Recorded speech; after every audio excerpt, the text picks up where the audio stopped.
So with the basics behind slicers being said, let's have a look at two other important features before we dive deeper into slicers and other visual types. Because the way our information is displayed here, well, depends on some settings. Now, what do I mean by that? In our population by region name visual here, we have the sum of the population for all our periods. So here, for example, if you hover over this, you see this really huge number here. Now, the thing is that the sum is not necessarily the default aggregation level that Power BI applies right here. This depends, for example, on the visual you use, on the data you use, and so on. But how can you see what the so-called default summarization is in your visual? Well, you can do this if you select the visual, then you go into your visualizations column, and then here you have the fields you use in your visual. At the moment, the population field, so the field in our value area, defines the numbers behind our population for the different regions. Therefore, if you click onto this arrow here, you can see this menu. And in this menu right here, you have the option to change the default summarization method for the data in this visual. You might remember the default summarization in the conditional formatting part when we talked about the data format for the line colors and the bar colors here. This is basically the same concept.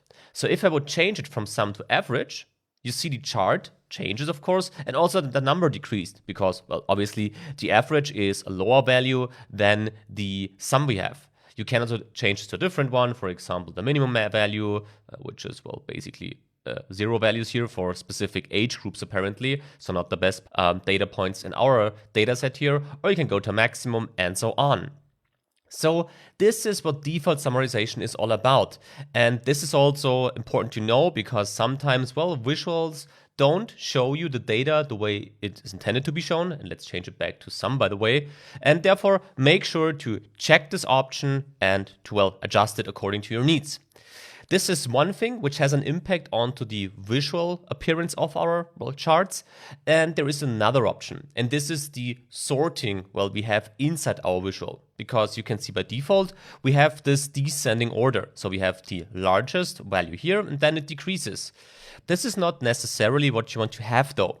For this, if you select the visual again and click onto these three dots up here, then you have the option to change the order from descending to ascending, for example. Now, well, kind of the other way around.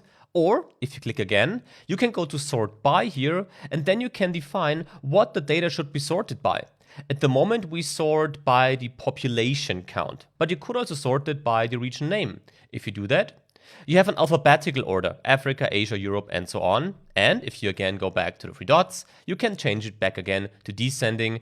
Then you would have, well, this way of displaying the data. I think for us, we can actually switch back to ascending. I think this looks quite good and stick to this sorting order for the moment. By the way, these options, of course, depend on the visual type, as I said. If you would go to a line chart here and select the three dots, you don't have these options. So this is always depending, well, on the visual that you're currently using. What, of course, is available in the line chart too, this is the default summarization. So keep the visual selected, go to the values area, here to population, and here you can again change it from the sum to the average, for example, which would change our visual here. But we need our sum, so let's change it back. So these are two additional concepts you have to understand to create the visuals exactly according to your needs. With that, it's time to continue, and I want to continue with some new visuals, also using our slicer as a base.